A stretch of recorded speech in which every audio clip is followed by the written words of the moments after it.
Hello, everybody. My name is Gary Fowler, and I am live again one more time from Silicon Valley, the heart of Silicon Valley. I'm a serial entrepreneur and investor. I've done 17 companies, 2 unicorns. I was on the original management team of Click Software, which is sold to Salesforce for $1.35 billion about less than 3 years ago, and also Yva.ai, an AI HR tech company. Love artificial intelligence and quantum computing. And it's great to be here. I have guests from all over the world, remarkable, incredible people. And one of them is coming here today. Walied Albasheer is a serial entrepreneur and investor, started out in Sudan, went to school in India, now lives in the UAE, as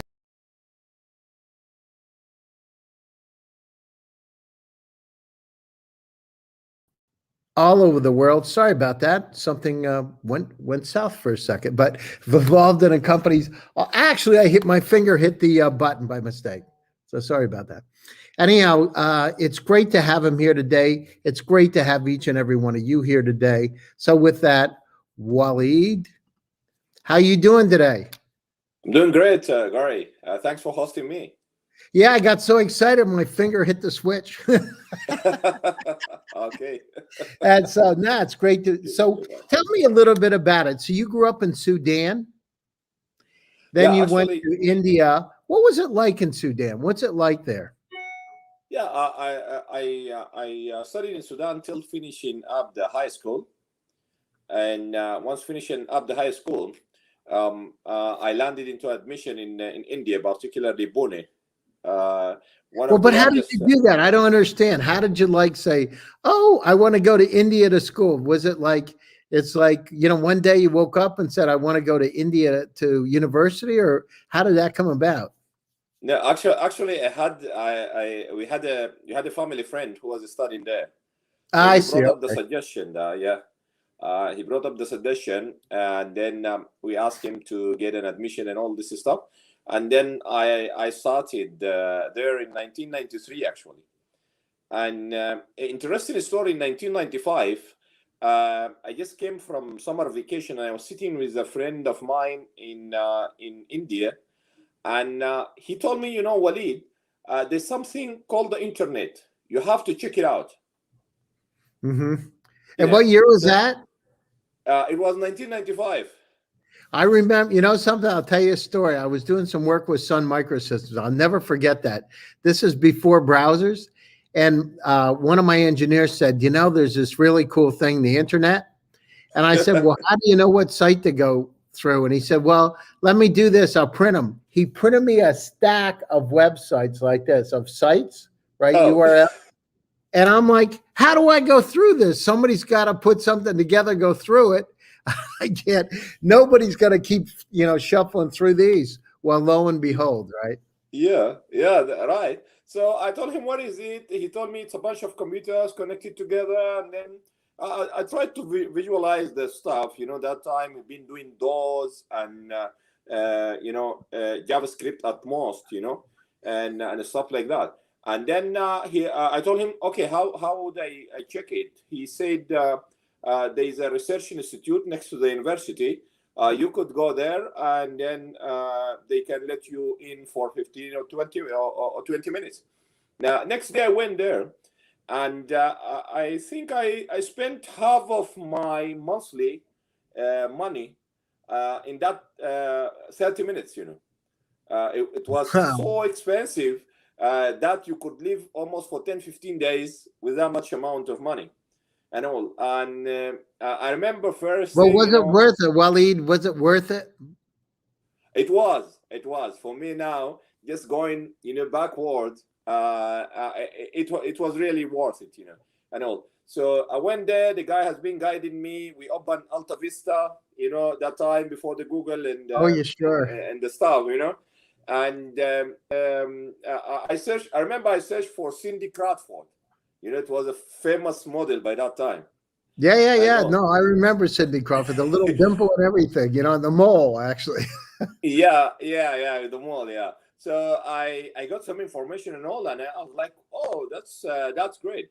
And then since that time, we started, getting engaged, learning a lot, did a lot of learning, and very interesting story.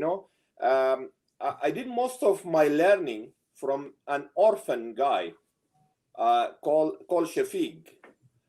This guy used to work in an internet cafe, just clean up the stuff and all. And whenever he gets some time, he learned.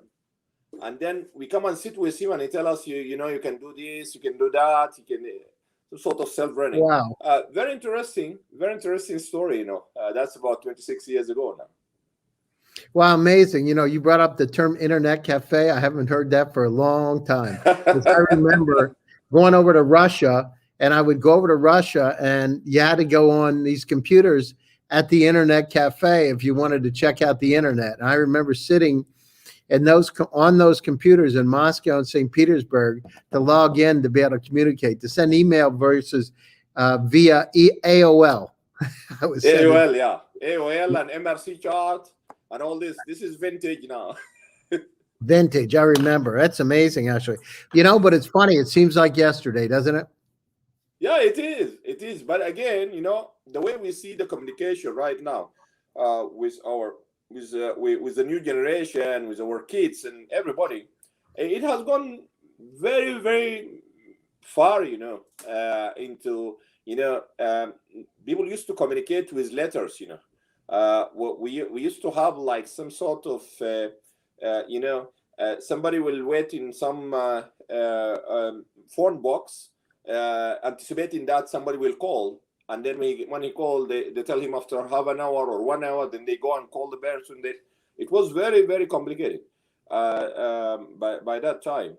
So talking about internet cafe, one of my first ventures in India, when we were learning, we made an internet cafe. A lot of foreigners, used to hang up at night, and then using ICQ, I remember. at that time, using OL, MRC charts, and some of other dial-up voice over IP to call people back in the States or wherever, call their families and all. It was a very interesting time, I think, and it has been very exciting all along the way now. Never lost the glamorousness, the excitement along the years. Everything, something new is coming up. So when you went to India, like, what was the one thing? So you came from Sudan. Was the culture the same coming from Sudan? Was it different? How was it? It was absolutely different. It was really absolutely different. India, it's a very high population country, and you need to fight out your way in doing everything. Even moving through the street, you need to fight your way around. So it was a very competitive, environment. The second thing, it is the source of information. If you want to study anything, if you want to learn anything, you will find the source. That was very rich experience for us. You just need to have the will, and then you get everything. So if you want to learn anything, you'll find a place where they teach it, or a book where they can guide you, or a mentor who can show you the way. Were there a lot of students in the university in Pune? Is it a large university? It's very, very large university. Very large. That we studied in Pune University. I think Pune University has about 700 campus. 700 campuses? 700 campus, wow, that's different amazing. Cities, whatever, big one. Even the main headquarters for the university, you could move from one place to another. You need to take the bus, the public bus, to move from a department to another. Wow, that's amazing. Wow. And then, so what made you decide to move to the UAE? So you're in Pune. Why did you go to the UAE? What drove you there? Okay, great. And then, my professional education was in geographic information system. By the time we graduated, it was 1996. There was not much of an opportunity, and there was the oil downtime, oil industry downtime and stuff like that. So I had a lot of vocational experience in computer science, programming, and stuff like that. And then the destination, before landing in UAE, I was involved in a startup in Oman, which I first worked. Basically, it was a simple internet directory. I was one of the founding team, and we used to list the companies and charge them about $1,000 a year. Just listing your company name. Wow, that's amazing. There was not much of an email used by that time, but at least the company name and the phone number and the fax. And I remember that time when Google came up in 1998, 1999, there used to be a link down there, add URL. You just add the URL and then it will come up there. So even that process, we made some scripts, JavaScripts and all, so to automate this. So you keep adding the URLs and all this stuff. It was interesting. It was an interesting story, very interesting story. In 2000, I moved to UAE to join an e-government initiative, basically one of the main e-government initiatives. I joined there as an e-business manager, and I worked till 2007 within this initiative. Meanwhile, in 2004, I started my first venture after the internet cafe. It was with a couple of bartenders some time back. I started my first venture, and this was incorporated in Seychelles. It was an offshore incorporation.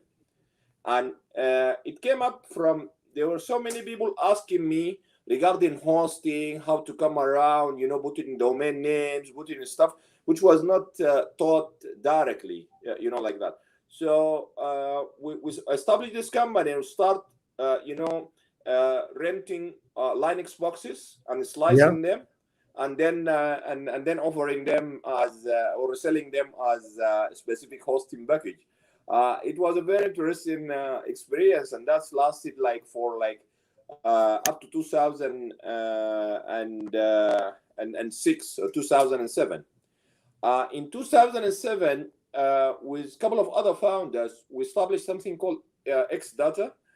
In X-Data, the cloud concept was not very much popular by that time. So there used to be a lot of financial brokerage companies. It was a trend that time in 2006, 2007. And most of the financial markets, they were not providing the data, like the market data as a streaming. You need to establish infrastructure and put things up and all, and that was very costly. So what we did, we got this data free from a couple of financial markets in the region, and then we sort of normalize it and we offer it as a cloud stream to TV channels, to brokerage houses, and all this stuff. Again, it's a fee. So that was very very trendy, and it was really good stuff till around 2008. 2008 when the first the financial crisis, right? And stuff like that. But luckily, before the financial crisis, we managed to exit to interactive data in UK. Oh, that's fantastic. Was it a big exit?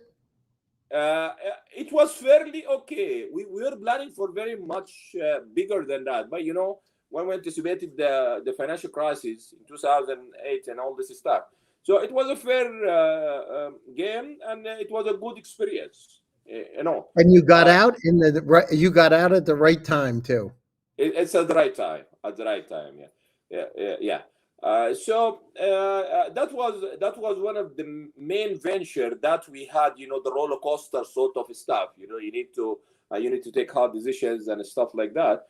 And then I went into a very different industry rather than the technical. When I used to work in the government, we used to do a lot of sport events, like boat races and stuff like that. And I like the industry very much. So we established a sport marketing company, Mm-hmm. And based on that sport marketing company, we started to acquire championship rights from the International Federation of like power pods.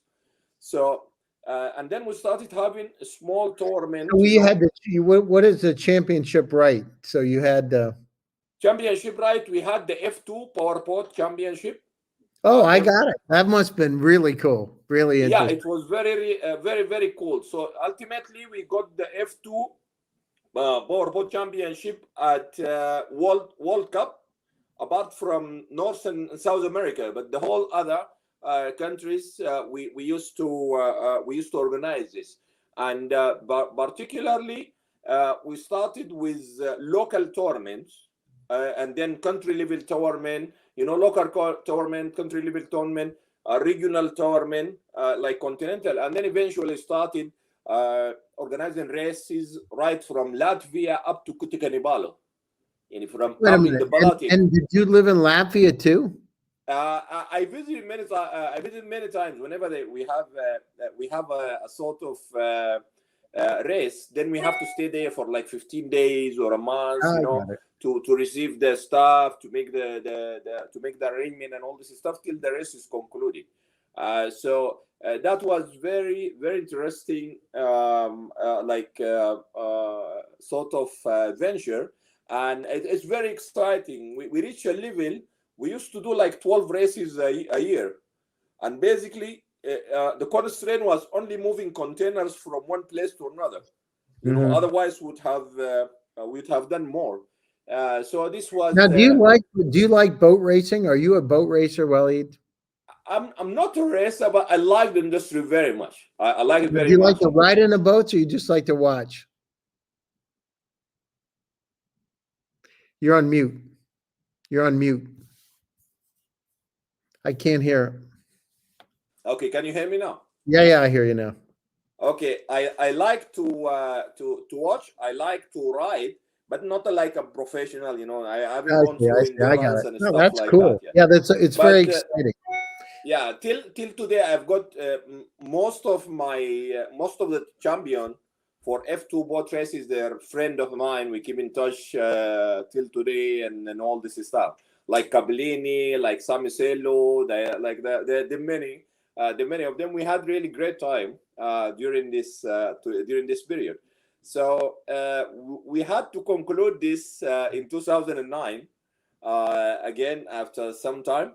Because it's like after people came up from the financial crisis, such luxury product there was no much room on that, and we tried to pick up this or to reinstate this somehow, but we couldn't manage. Like the whole industry is still crippling, sort of.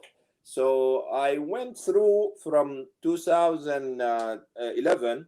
I went into consultancy, because we just came up from some venture and all this stuff, did a couple of consultancy and stuff like that. Till 2014, I went back again to entrepreneurship, and we established an e-commerce for school and office supply. Oh, that's interesting. How was that? We started, we got backed by some accelerator, venture backed and stuff like that. And then we were leading the market somehow, and then we got the big player coming in, like big player with heavy pocket, serious heavy pocket, and all this stuff. So we had to shelve this within about 2 years. We had to shelve it, but I did the buy vote on that. So whatever logistic sort of modules and understanding of how the logistic happening, we got that out, and I established my company, which is Inbound, based on that. So from 2015, we have been into like logistic transport technology, assisting moving boxes, moving people right now. And we work with a lot of government department. We work with companies,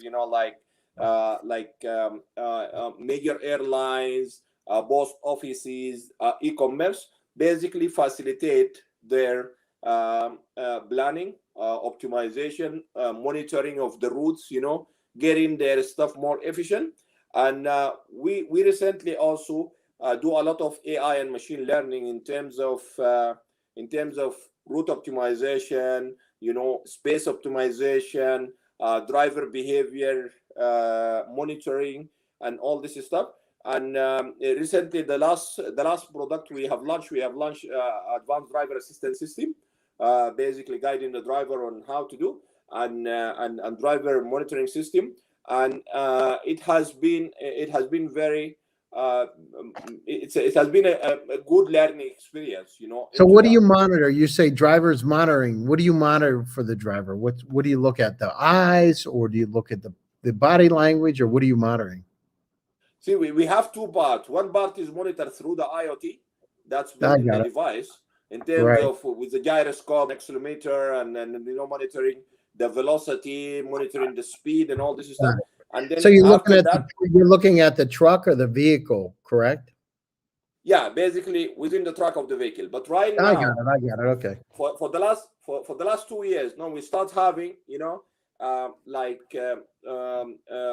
cameras in which detect if the driver is sleeping, if the driver is moving the lanes without putting indicators. We connect it with the indicator. So if he changed the lane, he didn't put the indicator, he get a violation. If he get very closer to a vehicle in front of him, then he get a violation. Any sort of maneuvering. We've got a train model that is built in that device with the camera in front of the dash cam, and then based on this model, it identify a set of risky moves. It capture a sort of a short video, 30-second video during that move. Inform the driver, inform the command and control. And right now also there's a new product that we launched recently. It's for the side cameras. So basically if there is any for trucks especially, they have a large blind spot. So in this large blind spot, if there's a cyclist, if there's a small car and all, they wouldn't see. So similar to what Tesla is doing right now, showing you what beside you, we've got this developed, and right now we're rolling out this project. So the whole artificial intelligence, this is another story. The whole artificial intelligence and machine learning product, it's been developed and promoted through my new venture in Estonia. So you see, from India now we. Why did you do that? Okay, first, from the time we used to go to Latvia and especially Baltic, I have figured out that there's some very good minds over there in terms of embedded devices, microchip programming, all this stuff, and they are very much affordable. So, but why did you pick Estonia? You could have picked Lithuania, you could pick Latvia, Ukraine, Belarus. Most of my hardware manufacturing is done from Lithuania today. Okay, but for Estonia, they have the e-resident program, which was really sort of, you can manage your company from anywhere in the world, just complete e-government. Estonia, I think, that has one of the most mature e-government system in the world today. So you could do even court filling, you could do notary public, you could do anything from anywhere in the world. So I love that flexibility, and I started the company in 2017, and it was very interesting. When we started the company, we had won a competition, and we had a check. So we didn't have a company to withdraw this check. So we won a grant from the Dubai government actually.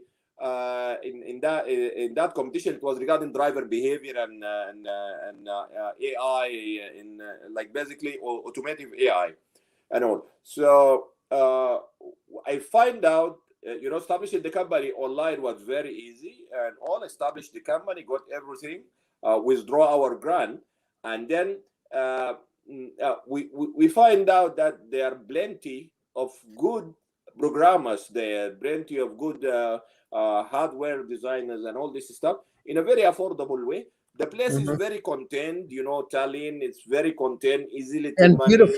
beautiful city. It's a beautiful place. It's a beautiful place. So that's why I have sort of, you know, went there. But still today, most of the hardware manufacturing we do from Lithuania, from Poland, some of the accessory from Poland, and Ukraine. How big is your company? Very good How quality. big is your company, Walied? How big is the company in revenues today? Company was doing a couple of $1 million annually as of today. But again, we have been learning a lot about the issues about the industries and stuff like that. So we are in a scaling mode. For example, we've been serving one of the best airlines in the world. I wouldn't mention the name, but I think many people they would know that. We've been serving this airline for the last 5 years. There was huge learning curve because when you are a startup and you are dealing with a company that has 50 subsidiaries, you know, you get into that holy grail of a very serious learning curve, and we have learned a lot from this. So each and every client challenge, each and every comment, you know, we translate this into technical requirement. Try to you know, do MVBs, you know, back and forth and stuff like that till we get. And I believe we have done great deal in that. So the thing is, like, if I'm talking about Federal Post, okay, we have gone through, we have created the package and all. We serve 2 Federal Posts in the region now, but I'm very confident. Great. Tomorrow, if we go to any Federal Post, we would know more than 80% of the issues because operational and functional issues are quite similar. I know. Okay, we're coming up to the top of the hour now. So closing thoughts and how do people reach out to you? Yeah, basically, my contacts details simply by searching Walied Albasheer, same spelling, same everything. You could get a lot of resources from LinkedIn, from Twitter, and all. I think LinkedIn one of the best path to be me. I like also volunteering a lot into terms of mentoring, in terms of, you know, judging, evaluating, or simple stuff to give back. So we've been also involved with Startup Battle some time back. This is where I get to meet you and many other interesting leaders in the industry. And yeah, we are open. We are open. I think the whole entrepreneurship, it's about being open. You know, no prejudgment, no any sort of you know, stuff. Be open. See what you could do. Listen more than you speak, and then basically you see a lot of challenges that can be turned into opportunities. Yeah, no, I agree. The God gave you 2 ears and a mouth for a reason, right? You got to listen. So, Walied, I want to thank you so much for being on my show today. Thank you, audience, for attending. Tomorrow will be another show, same time. My name is Gary Fowler, and I'm the host of GSD Presents Silicon Valley and AI and Tech. I want you to stay happy, stay safe, and keep smiling. Check in tomorrow. Have a great day. Enjoy yourselves. Bye-bye.